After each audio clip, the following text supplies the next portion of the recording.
নমস্কার, আপনাদের সকলকে রান্নাঘরের রাজশ্রী চ্যানেলে স্বাগত জানাই। আজ আমি আপনাদেরকে বানিয়ে দেখাবো চিকেন চাপ। তাহলে এবার শুরু করছি। প্রথমে আমি কড়াই গরম করে কয়েকটি এলাচ, দারচিনি আর গোলমরিচ কড়াইতে শুকনো ভেজে নিচ্ছি। হয়ে গেছে, এবার একটু ঠান্ডা করে নেওয়ার পর মিক্সিতে গুঁড়ো করে নিলাম।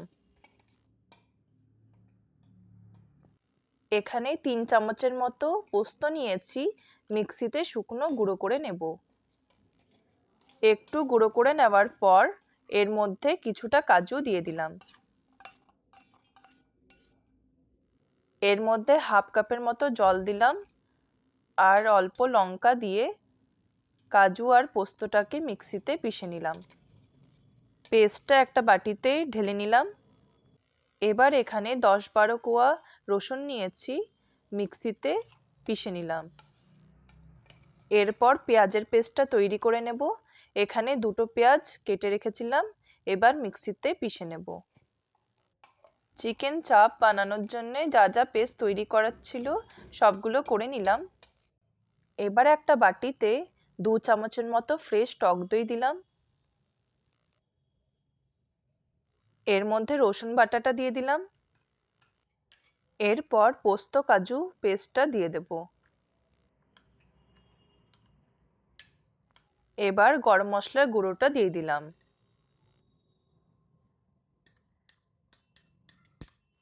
এক চামচ লাল লঙ্কার গুঁড়ো দিলাম। পরিমাণ মতো নুন দিলাম। এবার ভালো করে মিশিয়ে নিচ্ছি।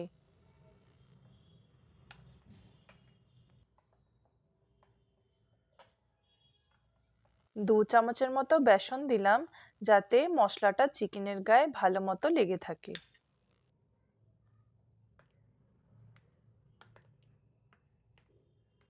ননস্টিকের কড়াই গরম করে 2 চামচের মতো বাটার দিলাম। বাটার গলে গেছে, এর মধ্যে 2 চামচের মতো সাদা তেল দিয়ে দিলাম। এখানে আমি 2 পিস বোনলেস চিকেন পরিষ্কার করে ধুয়ে নিয়েছি, এটাকে ভালো করে চিড়ে নিয়েছি। এবার চিকেনের গায়ে মশলাটা ভালো করে লাগিয়ে নিচ্ছি। গরম কড়াইতে চিকেনের পিসটাকে দিয়ে দিলাম। চিকেনের গায়ে মশলাটাকে ভালো করে লাগিয়ে নিচ্ছি। ঠিক এভাবে আরেকটা পিস চিকেনের মশলা লাগিয়ে দিয়ে দিলাম।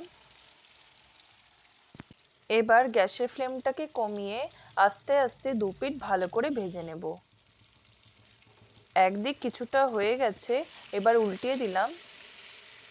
এভাবে আস্তে আস্তে 15 মিনিটের মতো ভেজে নিতে হবে। হয়ে গেছে, এবার তুলে নিচ্ছি। এবার একই কড়াইতে ভাজা মশলার মধ্যে অল্প সাদা তেল দিয়ে দিলাম। পেঁয়াজের পেস্টটা এর মধ্যে দিয়ে দিলাম।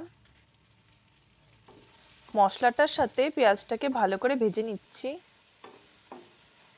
এবার এক এক করে সব মশলাগুলো দিয়ে দেব।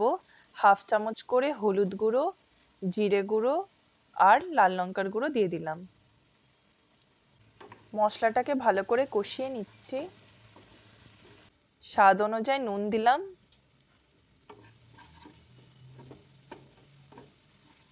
এবার চিকেনের গায়ে লাগানোর পর যে মশলাটা বেঁচে ছিল সেটা এর মধ্যে দিয়ে দিলাম।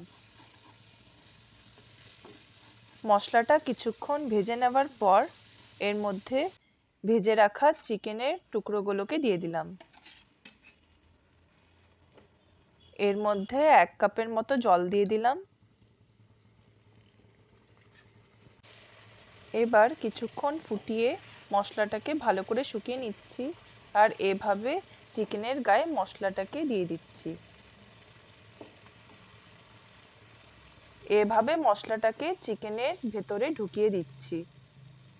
সামান্য একটু চিনি দিলাম, আপনাদের ইচ্ছে হলে দিতেও পারেন আবার নাও দিতে পারেন।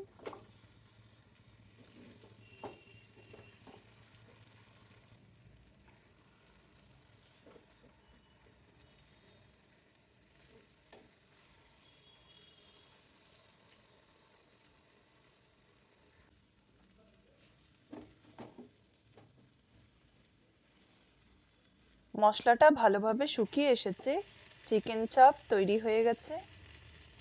গরম গরম সার্ভ করলাম।